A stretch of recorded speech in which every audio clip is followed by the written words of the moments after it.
अपनी बुद्धि को परमात्मा में निरंतर लगाना।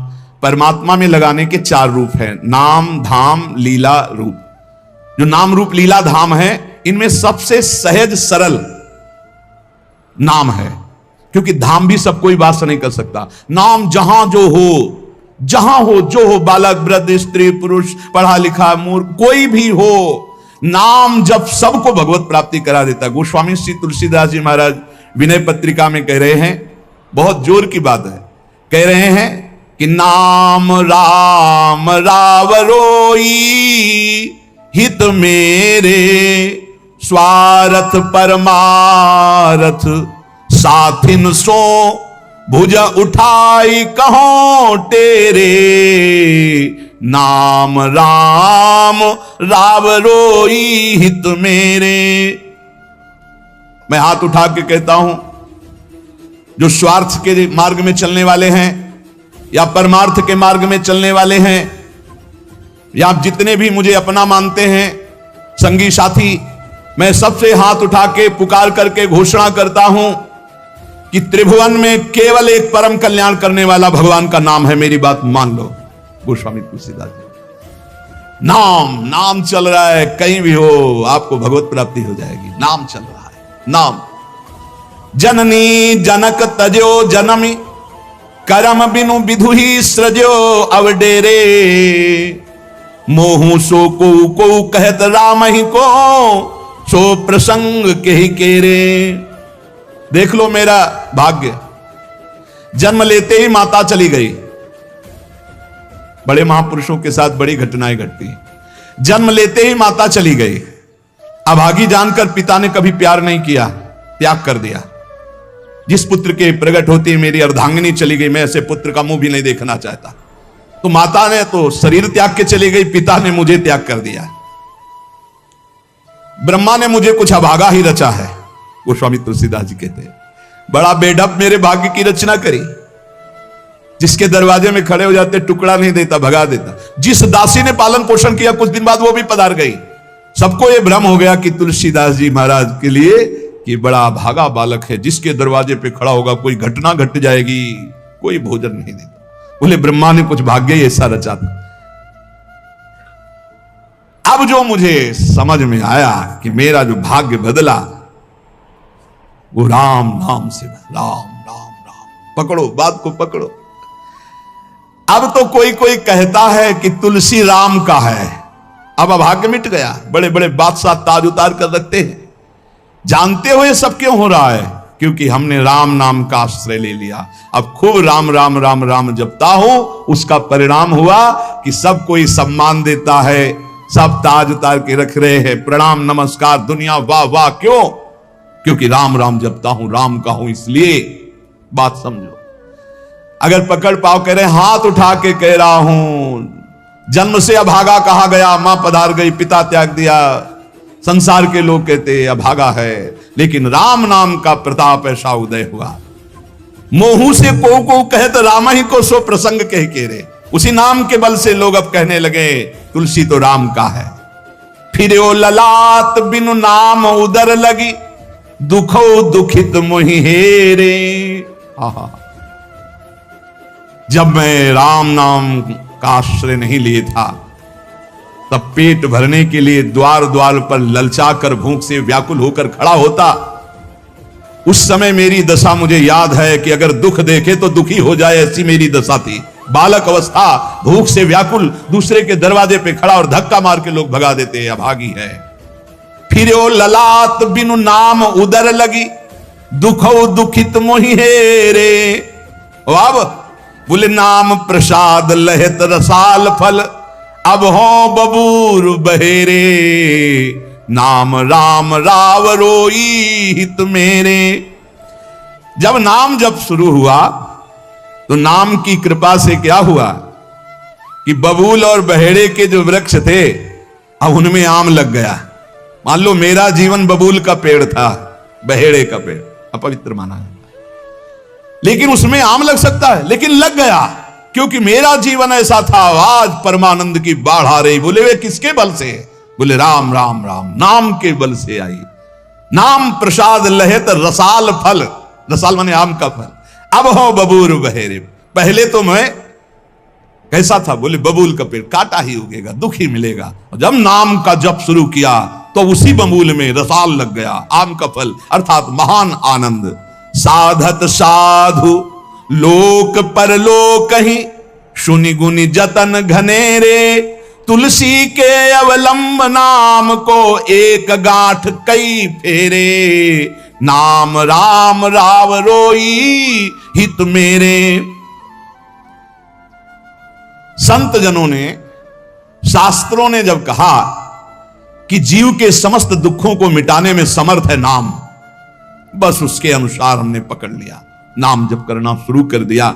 उनकी बात मान करके जब नाम जप किया तो लोक परलोक सब बन गया। हरिवंश महाप्रभु के यही परलोक सकल सुख पावत, मेरी सो भैया कृष्ण गुण संत। इस लोक और परलोक में समस्त सुख आपका वर्ण कर लेंगे, मेरी बात मान लो, मेरी कसम है तुम्हें, तुम नाम जप शुरू कर दो। अगर दुख से निपटना चाहते हो, तभी लोग कहते हैं बाबा का हर प्रश्न का उत्तर नाम होता है। इसलिए नाम है कि एकमात्र समर्थ नाम है जो सारे पापों को मिटा दे, पापों से ही दुख मिलता है। ऐसा कोई पुण्य नहीं है जो इतना समर्थ हो कि हमारे जमा के जमा गोदाम पापों को नष्ट कर दे। वो नाम, नाम संकीर्तनम यस्य सर्व पाप नाश, समस्त पापों का नाश नाम से। लोक परलोक बनाना है तो संतों से सुना, शास्त्रों में सार बात पकड़ी, नाम कीर्तन, नाम जप। अब तुलसी ने तो एक ही सहारा पकड़ लिया है, राम राम राम, एक ही अवलंबन। जैसे गांठ तो एक ही होती है, लपेटा उसमें 100 मार दिए जाए, ऐसे ही साफ शास्त्र हैं, मेन बात है, पॉइंट की बात है, नाम जप। यज्ञानाम जप यज्ञोष्मी, जितना नाम जप कर लोगे उतना ही सुखी हो जाओगे। बात को पकड़ लो। गोस्वामी तुलसीदास जी कहते हैं, तो श्री तुकाराम जी महाराज कहते हैं, संदेह मत करो, वही एकांतवास सफल है जो समाधि में है। समाधि कैसी है? नाम की समाधि, नाम का ध्यान, 2 अक्षर राधा, वही गूंज रहा है। अब समाधि में बैठे हो तो एकांत, एकांत में बैठे हो तो एकांत। और अगर नाम जप नहीं चल रहा तो श्री तुकाराम जी महाराज कह रहे हैं, केवल एकांत में बैठे रहना प्रमाद है। एकांत में समय व्यतीत पड़े हैं वो प्रमादी है। तो कैसे एकांतियों को, जैसे सांप भी तो बिल में रहता है, गुफा में चूहा भी रहता है, पीछे आपने चर्चा सुनी, क्या उनको भगवत प्राप्ति हो जाती है क्या? हाँ, नए साधक को चाहिए कि कुछ समय एकदम शांत, जैसे आप लोगों के पास कुटिया है, कमरा है, एकांत कमरे को अपना गुफा समझो, सेवा और वाणी पाठ आदि किए, कुछ समय तो एकांत मिलता ही है। उस समय बैठ करके मन को प्रभु के चिंतन में, कई बार हम कहते हैं कि आप कहां हो, हजारों बार यहां सत्संग में कहते हैं नाम चलाओ, अंतर्मुख। जब हम सेवा में लगे हैं तो नाम चिंतन चल रहा है, जब सेवा से भी लगे तो एकदम समाधिस्थ है, एकदम आनंद, नाम चल रहा जी। ठाढ़े बैठे परे उताना, कबीर काहे हम राय ठिकाना, चिंतन ही हमारे जीवन का सार है, इतनी बात समझ लो। अगर आपका चिंतन नहीं चल रहा, हम कोई महत्व नहीं रखते, इन सब बाहरी बातों का महत्व नहीं रखते, ध्यान रखना। खास बात है आपका चिंतन क्या चल रहा है। हमारे हृदय को प्रसन्न करने वाली सबसे बड़ी सेवा है आपका चिंतन। अचानक दृष्टि आपके चेहरे में पहुंचे और आपकी नेत्र दिखाई दे रहे हैं अंतर्मुखता में, एक हृदय में शीतलता आ जाती है, हाँ काम हो गया। अगर साधक ऐसे चलेगा तो बहुत जल्दी काम हो। मुख बरनत हरिवंश, चित्त नाम हरिवंश रति, मन सुमिरन हरिवंश, यह जो कृपा हरिवंश। एक क्षण का भी, जैसे हम चर्चा कर रहे हैं तो भगवत चर्चा और एकांतिक कर रहे हैं तो भगवत प्रश्नोत्तर, उस समय भी किसी के भी एक चेहरे को लक्ष्य बना लेते हैं, वो समझता है हमको बहुत प्यार करके देख रहे हैं, नहीं, हम उस समय नाम लिखते हैं, नाम लिख करके वार्ता करते जा रहे हैं, बराबर दृष्टि उसके जमाए हुए हैं, वो समझ रहा है हमारी तरफ देख रहे हैं, हम बिल्कुल नहीं पहचानते ही नहीं कौन होगा, हम तो बोर्ड मिल गया, अच्छा उसमें नाम लिख रहे हैं, अपनी वार्ता कर रहे हैं। साधु हर समय सावधान सो, साधु नहीं, साधु काहे का, सेवा सुमिरन सावधान। इसलिए हम माइक से गरज के कह रहे हैं कि हम कभी भी किसी से पूछ सकते कहां हो, पक्का समझ लो। हमारा कोई व्यवहार नहीं है, हमारा कोई प्रिय नहीं, हमारा सबसे प्रिय वही है जो भजन करता है, जो सुमिरन करता है। अचानक दृष्टि पड़ी, आपसे पूछा कहां हो जी, अच्छा ठीक है, हृदय शीतल हो जाएगा। अगर सुमिरन नहीं तो फिर हमको आप अगर सेवा शब्द से प्रभावित हो तो सेवा है आज्ञा, आज्ञा सम न सुसाहिब सेवा। अब जो कहा करें हम सोई आयस ले चलें, सेवा की आड़ में अपनी चित्त वृत्ति का मनोरंजन मत कीजिए, मनोभंजन करना है, हर समय भगवत चिंतन परायण रहना है। अगर भगवत चिंतन नहीं तो आपका कोई अस्तित्व, देखो ये बड़ी दौड़ है, छोटी मोटी दौड़ नहीं है, ये बहुत बड़ी दौड़ है। आपको संसार समुद्र से अकेले पार होने की बात नहीं, तुम साधु हो, तुम लाखों को पार कर सकते हो। समझना, मान लो अगर आप भगवत प्राप्त हो गए तो लाखों को अपनी कृपा रूपी नौका में बैठाल कर संसार समुद्र से पार करोगे। साधु अपने लिए भजन नहीं करता, हाँ, इस जगत के लिए भजन करता है। सर्वे भवन्तु सुखिनः सर्वे सन्तु निरामया। श्री तुकाराम जी कह रहे हैं एकांतवास लाभ उसी का जिसका चिंतन चलता है। भाई इस बात पर बहुत जोर दिया भगवान श्री कृष्ण चंद्र ने। अनन्यस चिंतयन्तो माम अनन्य चेता सततम, बार बार भगवान इस बात पर जोर दे रहे हैं। जनसंग में नाम चल रहा है तो आप एकांत हो, एकांत में नाम जब नहीं चल रहा तो आप प्रपंची हो। देख लो अंदर प्रपंच चल रहा होगा। जन संसर्ग से शून्य अर्थात भीड़ भाड़ में रति न होना, अर्तिर जन संसदी, और एकांतिक भगवत चिंतन होना। हम एकांत को समझते कमरा में पड़े हैं तो हम एकांत हैं, हम ऐसा एकांत नहीं समझते। एकांत है कि हम प्रभु के चिंतन में हैं तो एकांत है, चाहे बाजार में खड़े हों। अगर प्रभु का चिंतन नहीं है तो एकांत में कमरा में पड़े पड़े एकांत में कोई लाभ नहीं। एकांत में उसी का लाभ है जो एकदम समाधिस्थ तन्मय है। एकांत में समाज में सावधान होकर चेष्टाएं कर रहा है और नाम अंदर अंदर चल रहा है। आनंद कंद भगवान गोविंद को छल छंद अच्छा नहीं लगता, मतलब नाटकबाजी अच्छी नहीं लगती। जहां हो वहीं भजन करो, जैसे हो उस परिस्थिति में भजन करके दिखाओ। भजन की भूख जग जाए यार, यही सत्संग का लाभ है। भजन की भूख जग जाए। एकांत का तात्पर्य है प्रभु की शिवा और कुछ सुमिरन में ना आना, प्रभु के चिंतन में डूबना। ए भाई समझो, सत्संग सुन रहे हो उसको पकड़ो, अपने हृदय में बार बार चलाओ। देखो ये अंदर से बात समझ लीजिए, हम उसे बहुत जी जान से प्यार करते हैं जो भजन करने वाले हैं। हम जिन साधकों को देखते हैं कि अपनी सेवा दिनचर्या और भजन किसी से मतलब नहीं, ऐसे ऐसे साधक हैं कि एक एक दो दो वर्ष हो गए हमने कभी उनसे राधे श्याम हमारी उनकी नहीं हुई होगी। और आप सच्ची मानिए एक दिन भी ऐसा नहीं जो हमारे चिंतन में ना आते हो, चिंतन के द्वारा उनका पोषे। और हमारे पास अगर भजन नहीं करते तो सच्ची मानिए हम जानते भी नहीं है। अभी आप हमें अंदर की बात, जैसे वो कह रहे थे कि हम जान गए आपको, तो हम कहा नहीं जाने हो। जान जाओगे तो प्रेमानंद बन जाओगे, प्रेम और आनंद, प्रिया और लाल के रूप में डूब जाओगे। ये हमारे गोविंद आनंद कंद सच्चिदानंद प्रभु को ये छल छंद अच्छे नहीं लगते, उनको तुम छल कपट में नहीं फंसा सकते। एकांत निष्ठ भक्त, उसका मतलब हम तुरंत ले जाते हैं कमरा एकांत, गुफा एकांत नहीं, एकांत हृदय, एकांत निष्ठ भगवान के चरणारविंद में। शाब्दिक एकांतिक में मत जाइए कि शब्द का एकांत कि भाई शोरगुल नहीं हो रहा, मैं एकांत कमरे में पड़, नहीं नहीं, आंतरिक एकांत में अकेले चुपचाप बैठे रहना एकांत नहीं कहता, भगवान में खोए रहना एकांत का। इसको समझिए, प्रभु में खोए रहना, एकांत वास का तात्पर्य सच्चिदानंद प्रभु में खोए रहे। तो सत्संग, नाम कीर्तन, नाम जप, भगवत सेवा, इन्हीं से असली एकांत मिलता है, हृदय का एकांत। हृदय रूपी गुफा में हर समय चित्त चिपका हुआ है प्रभु के चिंतन में। कितना अपार आनंद है जब हर समय मंत्र की बार बार आवृत्ति होती, नाम जो न तरह भव सागर अस समाज नर पाए, स्वति निंदक मंदमति आत्म हनन गति जाए। श्री तुकाराम जी महाराज कह रहे हैं कि जीव में एक अहंकार होता है, यही आत्मज्ञान को ढके हुए है, यही भगवदानंद को ढके हुए। अहंकार तामस वृत्ति से टिका रहता है, तमोगुण का लक्षण है अहंकार। इस तमोमय अहंकार में इसके बहुत प्रकार हैं। मैं स्त्री हूं, मैं पुरुष हूं, मैं विद्वान हूं, मैं धनवान हूं, मैं कुलवान, बहुत तरह के अहंकार हैं। सब अहंकार के भेद ही हैं। ये मैं देह हूं, ये मुख्य अहंकार बनता है जाकर, मैं देह। इस मलिन अहंकार से उज्जवल अहंकार ढक गया कि मैं ब्रह्म हूं, ये ढक गया। देह मैं हूं कहने के साथ ही लाखों चिंगारियां अहंकार की प्रकट हो गई। मैं रूपवान हूं, मैं धनवान हूं, मैं विद्यावान हूं, मैं गुणवान हूं, मैं कीर्तिवान हूं, मैं त्यागी हूं, अहंकार। मैं अमुक देश का, अमुक भाषा का ज्ञान, अमुक धर्म का ज्ञान, अमुक जाति का, अमुक वर्ण का, अमुक कुल आदि आदि, अहंकार। प्रकृति के स्वभाव में हर्ष और विषाद, स्तुति और निंदा, मान और अपमान, ज्ञान और अज्ञान, ये सब अहंकार के कारण ही भोगने पड़े। अहंकार। प्रकृति से परे जो परमात्मा है तब तक आंख उठाकर उसकी ओर नहीं देख सकते जब तक अहंकार है। तुकाराम जी महाराज कह रहे हैं परमात्मा के और तुम्हारी दृष्टि के बीच में जो पर्दा लगा हुआ है वो अहंकार। जब तक ये अहंकार नष्ट नहीं होगा तब तक भगवान की तरफ आंख भी नहीं उठा सकते हो। दर्शन पाने की बात जाने दो। बहु धन त्याग कर सकते हो आप, बहुत बाहरी आडंबर दिखा। अब रोज कीर्तन में, अब कीर्तन के बाद थोड़ी देर सत्संग होता, अब उसमें ब्रह्मचर्य आदि की महिमा वो अपनी पत्नी से बोलना बंद कर दिया। तो जैसे काफी समय हुआ तो उसको पता चला कि कीर्तन में तुकाराम जी के पास जाते इसलिए बोलना, तो बोले मेरी जिंदगी का नाश करने वाला, हाथ जोड़ करके पति से कहा आपका तो उद्धार हो गया, मेरा उद्धार कैसे होगा?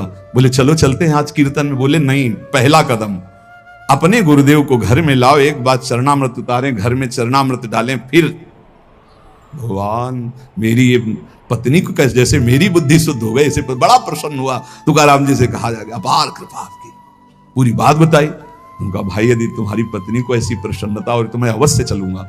सीधे सरल भक्त आ गए, उसने बीच आंगन में बैठाला, जो दरवाजा रसोई का था उसी के सामने, और पहले से 5 लीटर पानी खौलने को रख दिया था। घंटों पानी खौल रहा है, उसमें डालती जा रही है। जब तुकाराम जी बैठ गए, आई सामने, प्रणाम किया, देखा ये वही है जिसने मेरे पति को बरगला दिया, और जब से इसके पास गए आज तक मुझसे बात नहीं, आज मैं मजा चखाऊंगी। और बस कपड़ा से पकड़ भगोना लाई, ऊपर तुकाराम खौलता हुआ पानी, विठ्ठल विठ्ठल पांडुरंगा पांडुरंगा, सब छाले छाले पूरा शरीर, और गर्म पानी इतना। ऐसे थोड़ी संतों के जीवन में तुम्हें कैसे कैसे कष्ट बताए, जो भगवान का यश विस्तार करते हैं उनके लिए, जो अपने निंदा कांचे घर आसावे से जारी। प्रभु मैं किसी के पास नहीं जाता, निंदक, मारने वाले, वाचाल, कुतर्की, संशयी, ये सब मेरे पास आते हैं और मुझे परेशान करते हैं, मुझे कष्ट देते हैं। इसलिए मैं क्या करूं प्रभु, आपका भजन करूं या इनसे झगड़ा करूं? ये पाखंडी लोग मेरे पीछे पड़ गए हैं विठ्ठल, मैं उनसे क्या कहूं? मैं नहीं जानता ये छल कपट, ये लड़ाई झगड़ा। मैं तुम्हारे पांव पड़ता हूं, उनके भी पांव पड़ता हूं, मुझे भजन करने दो, इनसे दूर रखो। नको दुष्टो संग पड़े भजना मधि भंग, तुक निषेधिता मद नशा है सर्वथा। एका माध्या जी में बाद करूं कोणांसवे, तुझे वर्णुम गुण की है राखो दुष्ट जन। काय करूं एका मुखे सांगम महणे तुका। तुकाराम जी कह रहे हैं अगर दुष्ट पुरुष का संग दुष्ट करे तब तो निभ जाएगा, लेकिन दुष्ट का संग अगर साधु से करवाओगे तो भजन भंग हो जाएगा। नको दुष्ट संग पड़े भजना मधि भंग। प्रभु ये दुष्ट लोग मुझे नीचा दिखाना चाहते हैं, मुझे इस बात से कोई डर नहीं, पर मुझे सहा नहीं जाता जब ये भजन विरोधी बात करते हैं। मैं अपने को अकेला देख रहा हूं प्रभु, किस किस से वाद करूं? ये आपका गुण नहीं बखानते, ये दुष्ट जन आकर के आपकी अवहेलना करते। तुकाराम कहता है एक मुख है, किस किस को उत्तर दूं? इसलिए दुष्ट जनों का संग जब प्राप्त हो तो मौन ही सबसे उत्तम है, और भगवान को पुकारना, पुकार करके अलग रहना। और यह प्राप्त होगा जब आपका अच्छा भजन चलने लगेगा तो दुष्ट लोग पीछे लग जाएंगे। ये भगवान का ऐसा है, देखो जिसका भी उत्तम भजन हुआ उनके साथ ये घटना घटती है। उपासक को अनुपम आनंद की प्राप्ति एकांत लाभ से होती है, पर केवल एकांत में बैठे रहना एकांत लाभ नहीं है। एकांत लाभ का मतलब है समाधि, चाहे सबके बीच में बैठा भी हो। ये अहंकार किसी भी गुण कला विद्या से नहीं मरता है, इसको और अहंकार हो जाता है, मैं कलावान हूं, मैं विद्यावान हूं, मैं गुणवान हूं। अरे यहां तक कि मूर्खता का भी अहंकार होता है। चित्त में अहंकार को पोसते पोसते अनंत जन्म व्यतीत हो गए, अब भगवान के मार्ग में चले तो नम्रता का अहंकार हो गया। यह भी है, मैं बहुत सरल हूं। अरे कितना बोझा लदा है अहंकार का। तुम और समझो, धूर्तों को धूर्तता का भी अहंकार होता है। कल्याण के मार्ग में चलने वाले साधकों के अंदर यह अहंकार प्रकाशित होता है तो देख पाते हैं, ज्ञानी लोग नहीं देख पाते हैं। ये साधकों को क्लेश देने लगता है, तब जान ले किसके मिटने का समय आ गया। जिसको अहंकार चुभने लगे, एक साधक रो रो के कह रहे थे कि मुझे ऐसा अहंकार है कि मैं दैन्य हूं, भगवान की विशेष कृपा मेरे ऊपर, मैं बहुत भजनानंदी हूं क्योंकि हर समय नाम जप करता रहता हूं, तो मुझे डर लगता है कि इस ऑपरेशन का कहीं कोई कठोर विधान भगवान न कर दे। उनका उसे डरना तो चाहिए क्योंकि भगवान ऑपरेशन तो बहुत अच्छा करते हैं, पक्का करते हैं, पर घटना बहुत, तो बोले मुझे डर लगता है, मैं सहन नहीं कर सकता कि अगर कोई ऐसी घटना आई तो यही अहंकार है, वो बचना चाहता है। तो हम कहा डरो और भगवान से प्रार्थना करो, नहीं तो ऑपरेशन थिएटर साथ ही लिए घूमते भगवान, पता नहीं कब कहां कौन सी घटना घटा दे कि सारा अहंकार मिट्टी में मिल जाए। तुकाराम जी महाराज कहते हैं पहले पहले जब साधक जानने लगता है कि अहंकार मेरे अंदर जागृत हो गया, तो जहां तहां सम्मान से बचने लगता है और उसकी वाणी का लोगों पर प्रभाव पड़ने लगता है। तब अहंकार उपाधि रूप धारण करने के लिए फिर आ जाता है चौड़े पे। बहुत बड़ा युद्ध है।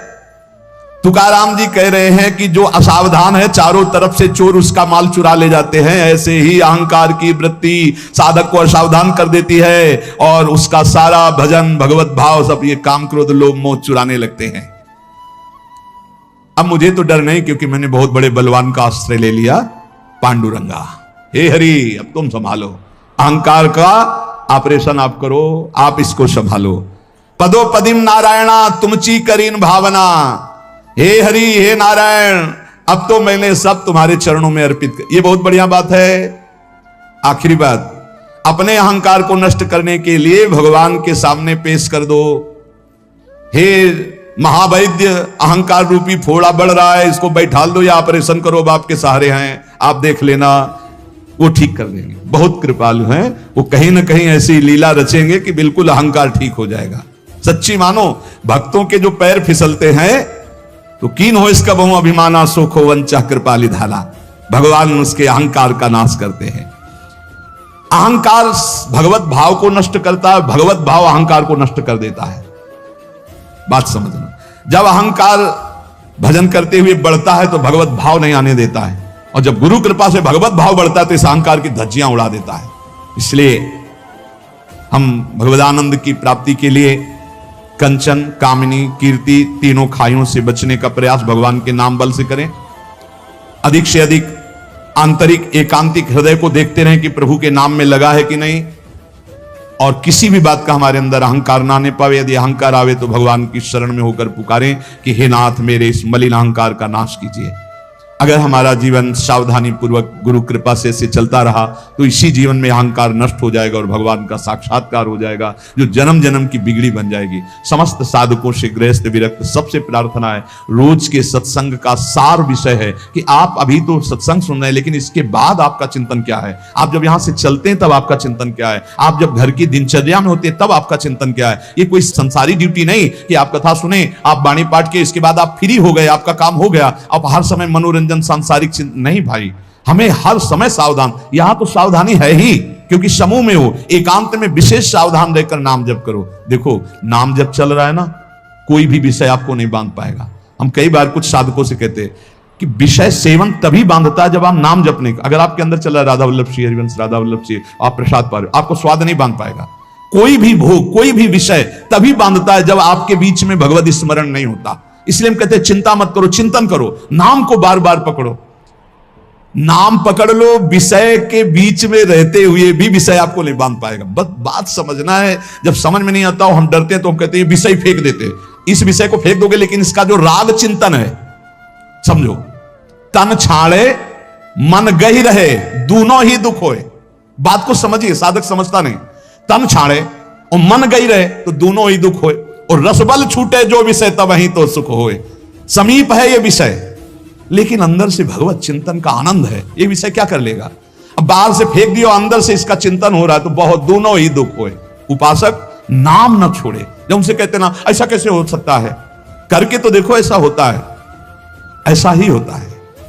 विषयान गृहणंत मुंचंत, वह स्थिति तभी आएगी जब आप नाम में स्थित है, नाम में आपका मन स्थित है। अब आप विषयों का बीच में है तो भी कोई सेवन हो रहा तो कोई फर्क, त्याग हो रहा तो कोई फर्क नहीं। आप इस स्थिति को प्राप्त करने के लिए नाम पर ध्यान दीजिए। नाम जब चलेगा तो रमा विलास राम अनुरागी, तजत बमन जिम जन बड़ भागी। इसलिए भाई चूकिएगा नहीं, बहुत महिमामय समय है। खूब नाम जप करके भगवदानंद की प्राप्ति की जाए इसी जन्म में प्रिया प्रीतम से। हाँ, बिल्कुल आमने सामने उनके चरणों में लौटे, उनकी सेवा। ये घर के लोग हैं, ललिता, विशाखा, चंपक, चिता, ऐसा अपने परिवार है, वहां चलना है। हम भूल से आ गए संसार में, अब हमें अपनी भूल मिटाकर फिर धाम पहुंचना है। बिल्कुल नजदीक आ चुके हैं, बस दरवाजा क्रॉस करो, चिदा